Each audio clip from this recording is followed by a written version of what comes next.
জবাবদিহির সংস্কৃতি প্রতিষ্ঠায় প্রধান সহযাত্রী স্বাধীন ও দায়িত্বশীল গণমাধ্যম। এই তাৎপর্যপূর্ণ প্রতিপাদ্যকে সামনে রেখে আজ বাংলাদেশ সহ বিশ্বব্যাপী বিশ্ব মুক্ত গণমাধ্যম দিবস 2026 উদযাপিত হচ্ছে। আমি গণপ্রজাতন্ত্রী বাংলাদেশ সরকার ও মাননীয় প্রধানমন্ত্রীর পক্ষ থেকে এই দিবস উপলক্ষে সকলকে জানাই আন্তরিক শুভেচ্ছা। প্রিয় দেশবাসী, আপনারা জানেন বিগত জাতীয় সংসদ নির্বাচনে স্বাধীন গণমাধ্যম প্রতিষ্ঠাই ছিল আমাদের অন্যতম নির্বাচনী প্রতিশ্রুতি।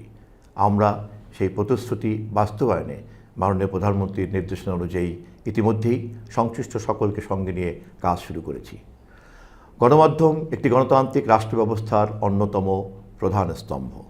স্বাধীন, বস্তুনিষ্ঠ ও দায়িত্বশীল গণমাধ্যম সমাজে স্বচ্ছতা, জবাবদিহি এবং সুশাসন প্রতিষ্ঠায় গুরুত্বপূর্ণ ভূমিকা পালন করে। রাষ্ট্র ও জনগণের মধ্যে সেতুবন্ধন রচনায় গণমাধ্যমের অবদান অনস্বীকার্য। একই সঙ্গে উন্নয়ন কার্যক্রম এবং নাগরিক অধিকার বিষয়ে সচেতনতা সৃষ্টিতেও গণমাধ্যম অগ্রণী ভূমিকা পালন করে আসছে। বর্তমান বিশ্বে তথ্য প্রযুক্তির অভূতপূর্ব বিকাশ গণমাধ্যমকে দিয়েছে নতুন মাত্রা।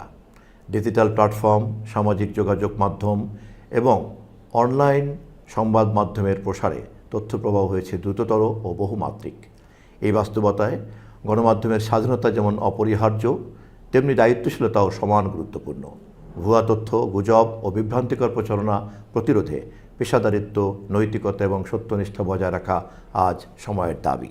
জবাবদিহিমূলক সমাজ ও রাষ্ট্র গঠনে গণমাধ্যমের ভূমিকা কেবল সমালোচনায় সীমাবদ্ধ নয়, বরং তা গঠনমূলক আলোচনার ক্ষেত্র তৈরি করে, সমস্যা চিহ্নিত করে এবং সমাধানের পথ নির্দেশ করে। এটি দায়িত্বশীল গণমাধ্যম সরকারসহ সকল প্রতিষ্ঠানের কার্যক্রমকে জনগণের সামনে উপস্থাপন করে, যা স্বচ্ছতা এবং আস্থার ভিত্তি শক্তিশালী করে। আসুন আমরা সবাই মিলে সত্য ও ন্যায়ের পক্ষে দৃঢ় অবস্থান গ্রহণ করি। মুক্ত গণমাধ্যম ও জবাবদিহির সংস্কৃতি প্রতিষ্ঠায় দায়িত্বশীলতার সঙ্গে অবাধ তথ্য প্রবাহ নিশ্চিত করি।